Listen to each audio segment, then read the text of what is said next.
Bienvenue sur notre chaîne YouTube Église EDC. Un grand merci à tous ceux qui nous suivent au quotidien sur cette plateforme. Que Dieu vous bénisse abondamment. Si tu nous suis pour la première fois, nous t'invitons à t'abonner sur notre chaîne YouTube Église EDC en activant la cloche de notification pour bénéficier de nos différents programmes au quotidien. N'oublie pas d'aimer et de partager le lien de notre chaîne si le contenu a été bénéfique pour toi. Merci.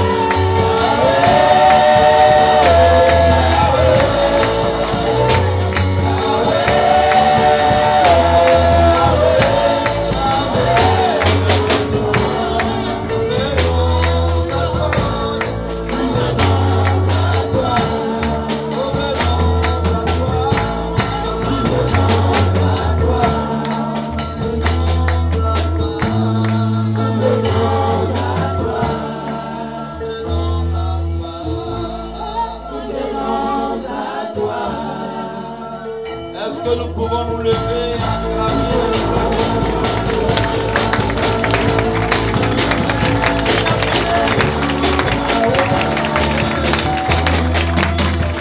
Écoutez, bien-aimés, savons-nous seulement celui-là que nous acclamons? La Bible déclare, pourquoi cherchez-vous celui-là qui vit? Celui-là qui vit, même parmi les tombeaux, même parmi les morts, celui-là qui vit. Pourquoi vous le cherchez? Le Dieu que nous servons est véritable. Amen. Pouvons-nous acclamer le vivant de Jacob? Le vivant de Jacob ce matin. Vive ton nom, Jésus. Vive ton nom parce que tu es souverain. Vive ton nom parce que tu es souverain. Tu es souverain. Tu es souverain. Tu es souverain. Tu es souverain. Acclamons parce que tu es souverain.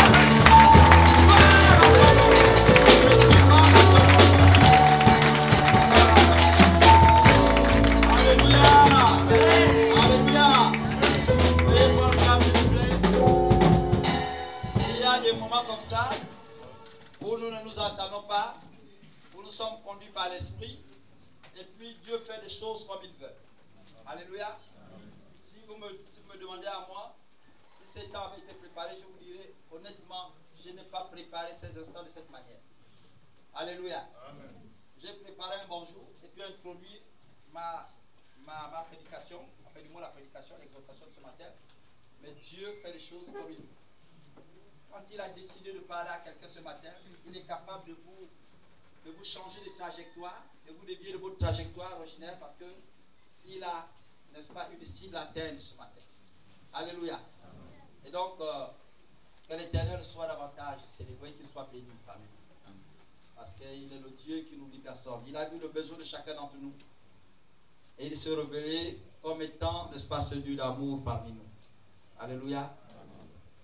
Je crois peut-être que je me suis planté un peu de thème lorsque j'ai préparé ça. Si j'avais vu des choses comme ça, j'aurais parlé du Dieu d'amour. Alléluia. Mais Dieu reste Dieu. Ce matin, je voudrais vous parler de la faveur de Dieu dans l'Église. La faveur de Dieu dans l'Église. C'est le thème de ce matin pour moi. Et je vais faire appel donc à un jeune lecteur qui a encore sa force des yeux, son intelligence doublée de l'inspiration du Saint-Esprit, à bien vouloir prendre Matthieu 16, lire à partir du verset 13 au 19e verset. Matthieu, j'ai dit 16, on va lire donc du 13e au 19e verset. Si un lecteur se trouve là, d'une voix forte, magnifique, glorieuse, inspirée surtout, il... Et la parole de Dieu, dans le livre de Matthieu, chapitre 16, à partir du 13e verset. Amen. Jésus, étant arrivé dans le territoire de Césarée, de Philippe, demanda à ses disciples, qui dit donc que je suis, moi le Fils de l'homme? Ils répondirent, les uns disent que tu es Jean le Baptiste, les autres Élie, les autres Jérémie ou l'un des prophètes. Et vous, leur dit-il, qui dites-vous que je suis? Simon-Pierre répondit, tu es le Christ, le Fils du Dieu vivant. Jésus reprenant la parole lui dit, tu es heureux Simon, fils de Jonas, car ce ne sont pas la chair et le sang qui t'ont révélé cela, mais c'est mon Père qui est dans les cieux. Et moi je te dis que tu es Pierre, et que sur cette pierre je bâtirai mon église, et que les portes du séjour des morts ne prévaudront point contre elle. Verset 19, je te donnerai les clés du royaume des cieux, ce que tu lieras sur la terre sera lié dans les cieux, et ce que tu délieras sur la terre sera délié dans les cieux. Amen. Amen. Amen. C'est la parole du Seigneur. Voilà donc l'histoire de Jésus ce matin. Il se trouve donc dans une ville appelée Césarée et il vient d'arriver dans cette ville avec ses disciples. Et de là, il va commencer par marquer un arrêt. Il va commencer par faire ce que l'on appelle l'autocritique. Il dit, nous avons fait le tour de la ville. Quand nous sommes entrés, qu'est-ce que les gens, vous qui êtes au contact de là-bas, qu'est-ce que les gens de la ville là disent exactement de moi? Et puis, Pierre, qui était certainement l'un des vaillants disciples en ce temps, va commencer par dire à Jésus ce qu'il pensait que les gens disaient. Et il dit, d'aucuns pensent que tu es Élie, d'autres pensent que tu es le prophète revenu, d'autres pensent que tu es quel type d'esprit. Et il va donner donc un tas d'explications. Et après, Jésus ne s'arrête pas à ce que les gens pensent. Et il dit, mais vous. Là, il cherche maintenant un jugement plus approprié. C'est-à-dire un jugement qui soit plus ou moins correct. Il dit, vous au moins, qui êtes avec moi tous les jours, qui m'avez vu, qui m'avez entendu, qui, n'est-ce pas, avait mangé avec moi, qui avait dormi avec moi, que dites-vous que je suis? Et c'est là que Pierre va intervenir. Il dit, tu es le Christ, tu es le Fils du Dieu vivant. Alléluia. Et il dit à Pierre, écoute Pierre, ces choses que tu viens de prononcer là, tu dis je suis le Christ. Il dit ça là. C'est-à-dire, aucun homme n'aurait pu penser à ça comme ça. Ce que tu viens de dire là, c'est une révélation qui t'a été accordée par le Père lui-même. Alléluia. Amen. Vous savez, quand je suis en train de lire ce texte, pourquoi Jésus parle de révélation à ce moment? Pourquoi Jésus parle, lui, du Père qui t'a accordé cette connaissance? Et après, en allant faire des études, je vais me rendre compte que plus tard, on va appeler, n'est-ce pas, l'Église, les Christ, n'est-ce pas, des chrétiens. Donc des petits Christ. Alléluia. Amen. Plus tard, on va leur identifier comme étant des petits Christ. Donc les enfants de Dieu, les serviteurs de Dieu vont être identifiés comme étant des petits Christ. Et en ce moment, je comprends que, mais plus que l'Église n'avait même pas encore été bâtie en ce moment-là, le Saint-Esprit n'avait pas encore manifesté, n'est-ce pas, toute sa puissance. Comment Pierre, en cet instant précis, avait compris que c'est celui-là le Père de l'Église. Alléluia. Et après, il lui dit, Pierre, moi, il dit moi, je te le dis, sur cette pierre, écoutez bien quand il reprend la parole, il dit, moi je te le dis, sur cette pierre, je bâtirai mon église. Et il ne s'arrête pas là. Il lui dit, je ferai en sorte que les portes, n'est-ce pas, du mal, ne pourront rien contre elle. Il ne s'arrête toujours pas là. Il dit, ce que tu vas lier sur la terre, toi église, dans le ciel je lierai également. Alléluia. Est-ce que vous écoutez cette révélation? C'est-à-dire, après cet échange de mots, après que Jésus se soit interrogé, et qu'il ait interrogé, n'est-ce pas, les disciples à son sujet, il va, après que Pierre va lui apporter la réponse, tant entendu, il va, n'est-ce pas, faire cette déclaration à l'endroit de l'Église. Église du Seigneur. À un moment donné, l'Église du Seigneur, nous avons besoin de marquer un arrêt devant chaque événement qui nous arrive. Alléluia. Quand vous êtes même acclamé dans la vie, asseyez-vous et posez-vous la question, pourquoi suis-je acclamé? Quand vous êtes haï dans la vie, asseyez-vous et posez-vous la question, pourquoi suis-je haï? Je suis un être comme tous les autres. Pourquoi suis-je haï? Vous faites tout ce qui est bien, tout ce qui est parfait, tout ce qu'une femme peut faire dans un foyer normal. Et vous vous rendez compte qu'on vous rend l'ascenseur de manière amère. Posez-vous la question, pourquoi je fais le bien et on me rend le mal?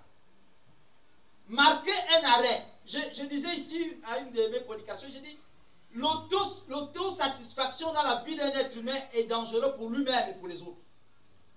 Quand à un certain niveau, c'est-à-dire, vous ne voyez même plus les dangers.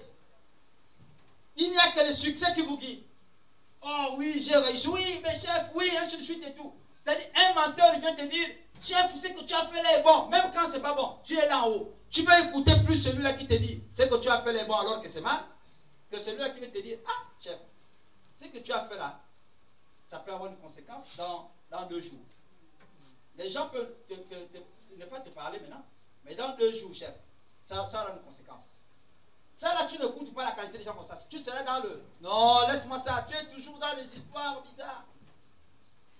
Je crois le prophète, c'était Élie. On avait surnommé le prophète de malheur. Quand il arrive à annoncer au roi ce qui devait se passer, il dit, mais toi, tu es Élisée? Osée. Élie aussi en a suivi, je crois. On l'appelle le prophète de malheur. Et il dit, mais ce gars-là, son travail, c'est tu as annoncé le malheur. Il n'a pour seul rôle ici qu'annoncer le malheur. Quand vous dites on va aller le consulter, on le consulte pourquoi? Et le roi s'était entouré d'un bon groupe, n'est-ce pas? Des gens qui lui disaient de bonnes paroles qu'il aimait entendre.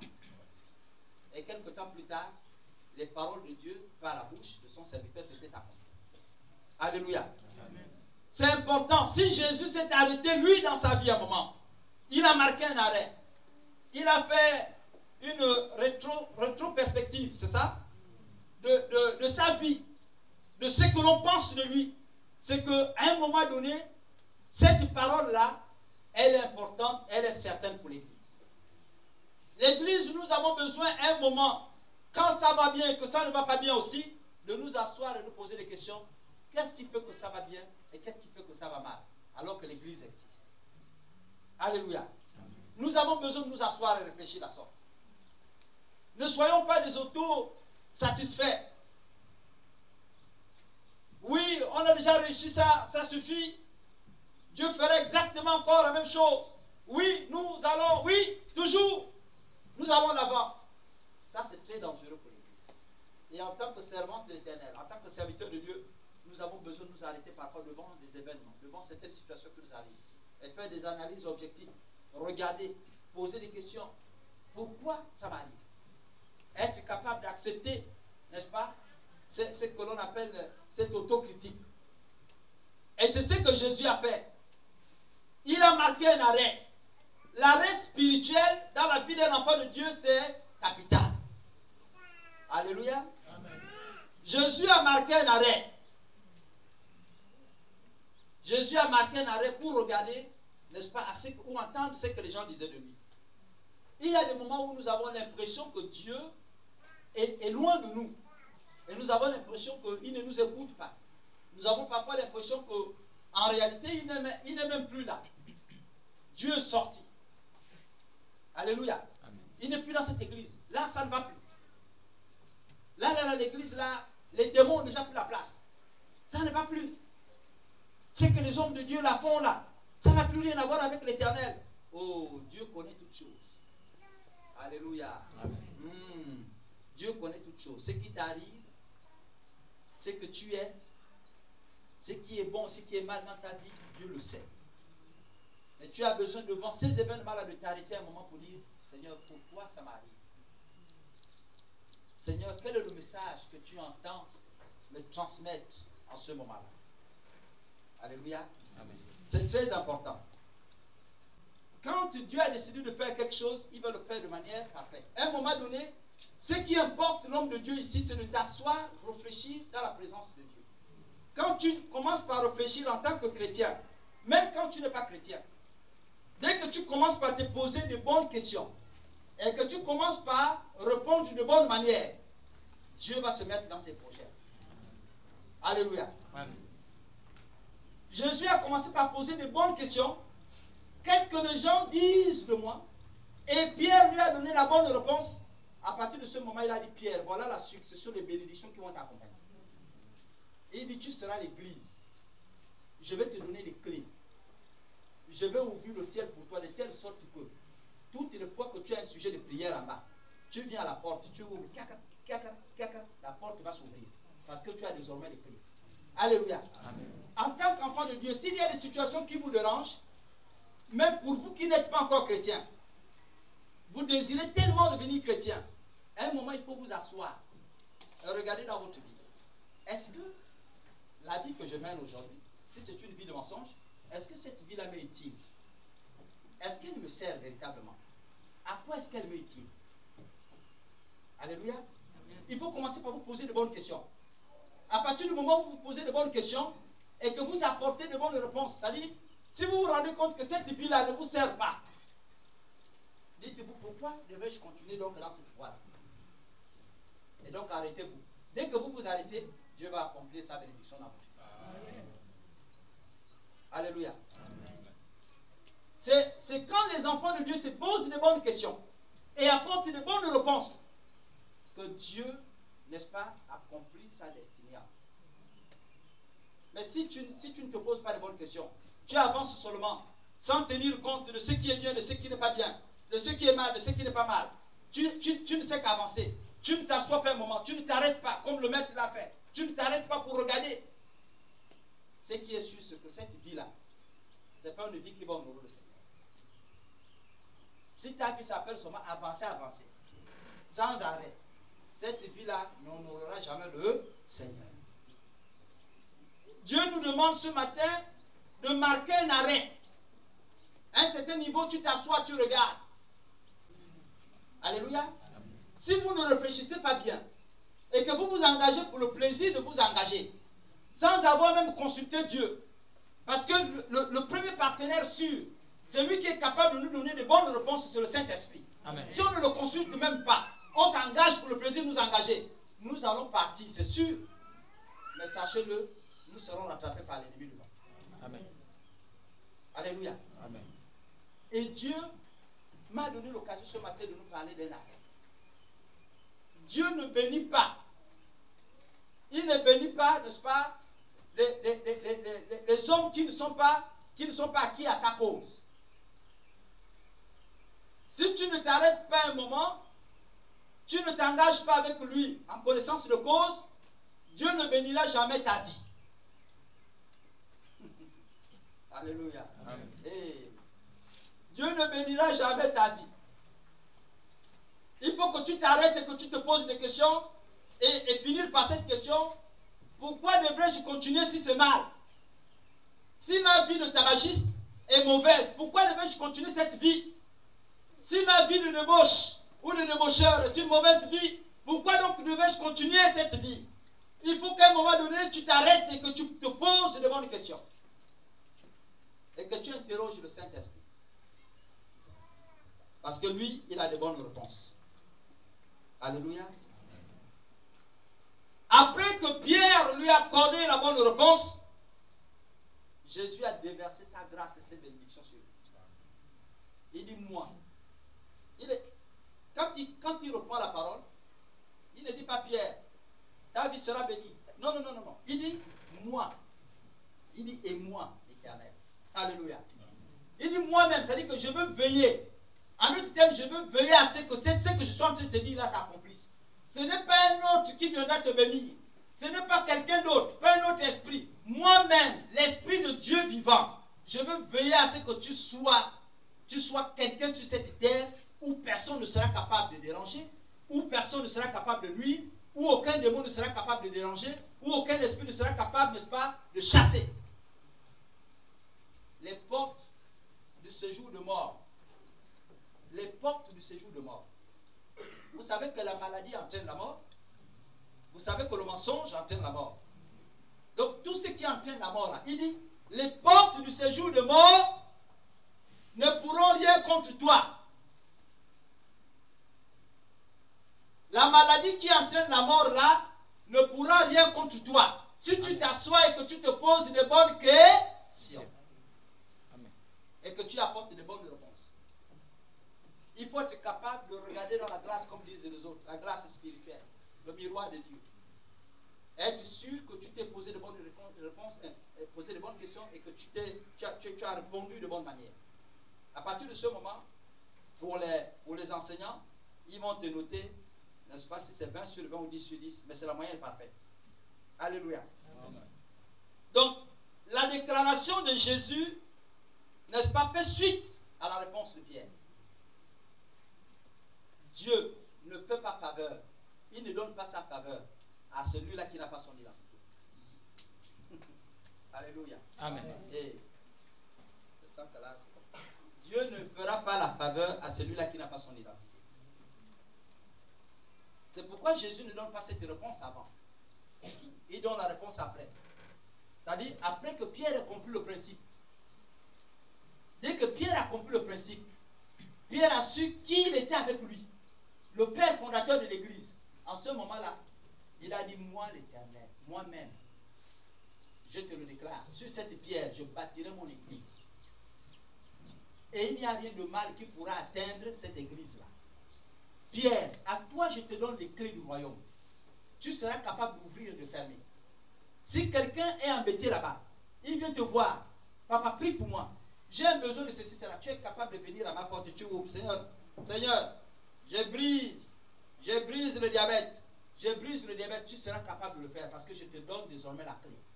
Alléluia. Amen. Et vous savez, quand l'homme de Dieu dit que nous sommes de Dieu, il n'a pas tort. Nous sommes de Dieu. Dieu nous a donné la clé du royaume. Amen. Alléluia. Amen. Il y en a qui ont commencé à bastonner Jésus, lapider Jésus, quand il a déclaré femme, tes péchés te sont pardonnés. Ils ont dit, tu es malade. Voilà. Jésus, tu es fou. Ce n'est plus Dieu qui pardonne le péché, ouais. Et ils ont commencé par le péché. Mais à vous, la Bible lui donne même le pouvoir de pardonner le péché. Est-ce que vous savez ça? La Bible vous donne le pouvoir même de pardonner le péché. Et je crois que c'est Jacques qui le dit. Quelqu'un parmi vous est-il malade? Il fait appel aux anciens qui vont le coin de lui, prier pour lui en loignant de lui. Et si ce frère-là a commis quelque péché que ce soit, c'est-à-dire peu importe le péché qu'il a commis, ces péchés-là lui seront pardonnés. Et n'êtes-vous pas de Dieu? Alléluia. Ça là, cette clé-là, on ne donne ça qu'aux personnes, n'est-ce pas, qui ont franchi un pas, qui sont partis donc de cette étape animale, donc de personnes animales, pour être, n'est-ce pas, des hommes spirituels. Et papa, c'est quoi encore l'histoire des hommes animaux? Des hommes animaux. Mais, vous pensez qu'un homme qui prend des lois, où il vote l'homosexualité, il est encore humain? Non, de vous à moi. De vous à moi. C'est-à-dire que la logique même du raisonnement, est-ce qu'un homme qui vote l'homosexualité, il est encore humain?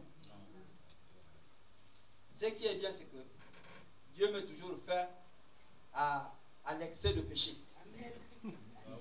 Quand le péché, la Bible dit que quand le péché abonde, la grâce surabonde. C'est écrit, c'est biblique. Quand c'est trop là, Dieu met, il a toujours un stop. Cette année-là, on devait commencer à introduire dans les écoles l'enseignement sur l'homosexualité à nos enfants. Depuis le jardin. J'étais scandalisé quand j'ai écouté de telles choses. Quel est l'être humain, un type qui a des enfants, un type normal, qui peut prendre de telles décisions, c'est-à-dire, écoutez, c'est chaotique. Mais bénissez l'Éternel. Amen. Alléluia. Je vous dis bénissez l'Éternel. Ce que Dieu fait est bon. Et Dieu nous aime. Alléluia. Donc, il faut que tu quittes l'étape animale là pour être un être spirituel. C'est en ce moment-là que Dieu va te bénir. C'est pourquoi Jésus dit aux disciples, il dit, vous là, n'exercez pas d'abord. Attendez que la promesse vienne sur vous. Quand elle va arriver, et qu'elle fera de vous des êtres désormais spirituels, parce que le Saint-Esprit sera en vous, Dieu lui-même va prendre possession de vos vies.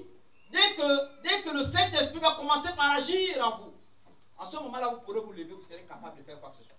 Amen. Il faut que tu partes de cette nature-là, d'homme charnel, homme animal, homme d'homme, pour te retrouver là, n'est-ce pas, à homme-esprit. Amen. Et c'est à cette église-là, c'est à cet homme-là que Dieu promet de verser sa bénédiction. Ce n'est pas n'importe qui. C'est-à-dire que tant que tu demeures dans le péché, tant que tu t'appelles toujours païen, tu ne verras pas la visitation de Dieu. Si tu veux rendre favorable la visitation de Dieu dans ta vie, après que tu te sois posé de bonnes questions, c'est-à-dire que c'est le moment de la purge. Quand tu as fini de faire la purge, et que tu as compris le principe, tu as accepté Jésus dans ta vie, à partir de cet instant-là, tu bascules et tu deviens un être spirituel. Et c'est à cet être spirituel-là que Dieu insouffle sa faveur. Si tu n'es pas encore arrivé à ce stade-là, tu es encore dans la chair, ne t'attends pas à voir Dieu agir en ta faveur. Alléluia. Amen. Il y en a qui ont été graciés particulièrement, mais ils ne sont pas nombreux. Le principe de la loi ici, c'est que tu t'accordes, tu sois en harmonie avec celui qui est la source de bénédiction pour qu'il te bénisse. Si tu n'écoutes pas la voix de celui-là qui bénit, comment tu sauras qu'il t'a dit va prendre la bénédiction à Potos? Parce que celui qui bénit, il t'oriente. Il dit, papa, oui, je déposé ta bénédiction à Ongali. Lève-toi ce matin, va à tel endroit, vois tel frère, il va te bénir. Maintenant, si tu n'écoutes pas sa voix, et pour entendre sa voix, il faut que tu sois passé de l'homme charnel, l'homme animal, pour être un homme, n'est-ce pas, spirituel. Et c'est ce que Pierre a fait ici. Lorsque Dieu lui a révélé, c'est-à-dire que lorsqu'il a reçu la visitation de l'Esprit de Dieu, et que Dieu lui a révélé que Jésus était le Christ, le Fils du Dieu vivant, à partir de ce moment-là, comme il était dans cette dimension, Dieu a dit, écoute les déclarations qui vont suivre. Moi l'Éternel, Pierre, comme tu es Pierre là, aussi vrai que tu es Pierre, sur cette pierre je vais bâtir mon église. Alléluia. Amen. Je voudrais que quelqu'un lise Matthieu 15. Nous allons chuter. Matthieu 15, 22, 26.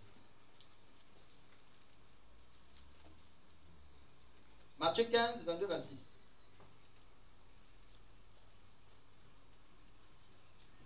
Matthieu 16. 15. Matthieu 15, à partir du verset 22. Et voici une femme cananéenne qui venait de ces contrées. Et voici une femme cananéenne qui venait de ces contrées. Lui cria. Aie pitié de moi. Aie pitié de moi. Seigneur, fils de David. Ma fille est cruellement tourmentée par un démon. Ma fille est cruellement tourmentée par un démon. C'était grave. Il ne lui répondit pas un mot. Et ses disciples s'approchèrent et lui dirent avec insistance, renvoie-la, car elle crie derrière nous. Il répondit, je n'ai été envoyé qu'aux brebis perdues de la maison d'Israël. Et arrête-toi la petite. La réponse de Jésus est cruelle. Hein? Voilà une femme qui a le besoin de prière, qui a besoin d'avoir la solution. Elle sait que Jésus a guéri les malades là-bas, il a délivré les fous, il a fait toutes choses de bien. Et puis elle vient de supplier, mais tu fais quelque chose, ma fille est tourmentée. Elle dit, non, elle est tourmentée. C'est que la situation était grave. Elle dit, ma fille est tourmentée par un démon. Il fait du mal à ma fille. Et là, il dit, mais tu veux que je te dise quoi? Quand Jésus répond, il dit,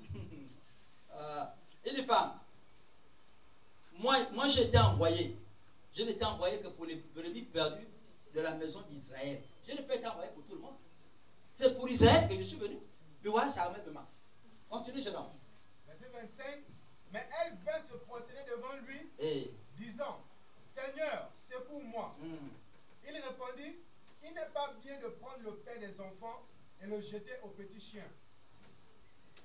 Verset 27, oui Seigneur, dit. Arrête-toi la petite, c'est 26. Il n'est pas bien de prendre le pain des enfants et de le jeter aux petits chiens. Quand on parle de chien ici, là, ce n'est pas le chien que vous voyez là qui tourne là avec vous. Au départ, il commence par, il dit, femme, je suis venu pour les Israélites. C'est pour la maison d'Israël que je suis venu. En d'autres termes, ceux-là qui ont la nature d'enfant de Dieu. Ceux qui appartiennent à Dieu. Est-ce que vous comprenez ça? C'est ce que Jésus dit. Et la femme insiste tellement. La femme insiste tellement. Elle se prosterne même. Se met à genoux. Et Jésus insiste lui aussi. Et une femme. On t'a pas dit qu'il n'est pas bien. C'est-à-dire que c'est pas bon. Les principes même en termes de loi, ce n'est pas bon. Que je prends le pain des enfants et que je le jette aux chiens. Ça c'est pas possible. Comment voudrais-tu que je prenne ce qui est saint, ce qui vient du trône de la grâce, et que je donne ça à une païenne comme toi et ton enfant? Ça n'existe pas. Et la femme ne s'arrête pas.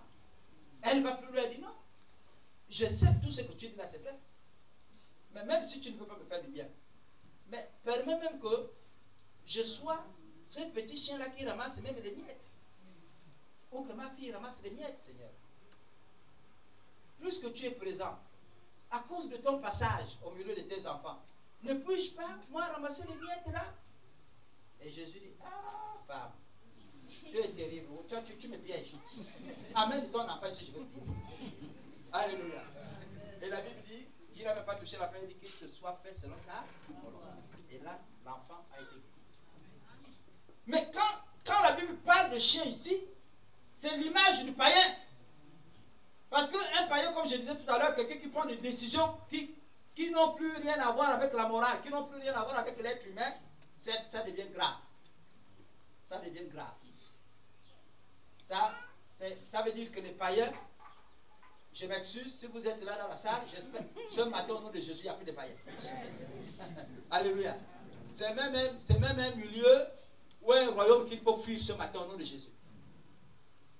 Mais ça veut dire que les païens, leur nature, c'est la nature, n'est-ce pas, des animaux. Et Jésus dit, je ne peux pas donner ce qui est spirituel aux gens charnels. Comment voudrais-tu que je donne à quelqu'un qui ne comprend pas les principes spirituels ce qui est spirituel? Ça n'existe pas. Ça là, c'est réservé pour les enfants d'Israël qui connaissent la loi, la Torah, qui ont déjà étudié la Torah. Et comme depuis le bas âge, parce que les enfants d'Israël, les Juifs, on les enseignait la Torah comme on enseigne à partir de 3 ans, jusqu'à 7 ans, 8 ans. Ils ne faisaient que ça. Donc, on les enseignait la loi de Dieu. Ils disent ça, c'est réservé pour eux, parce qu'ils savent, ils connaissent les principes spirituels. Donc, si je donne ça, ils sauront quoi en faire. Ils sauront ce que c'est la grâce de Dieu. Mais toi, tu sais que ça s'appelle quoi? C'est pas la grâce de Dieu pour toi. Tu vas penser que c'est un charlatan qui est venu guérir ton enfant. Je ne peux pas. Et de là, Jésus va lui dire, la femme dit, papa, oui, je sais, tout ce que tu dis là, c'est vrai. Mais j'ai aussi vu les chiens manger ce que toi m'as. Moi, c'est que je suis venu prendre là. Si tu ne me donnes pas le pain entier, mais les miettes, je peux manger la poudre. Et là, Jésus a dit, ah, et quand pendant que j'étais en train de lire cette image, j'ai imaginé un peu, vous imaginez une affaire de 5 à 10 sacs de pain.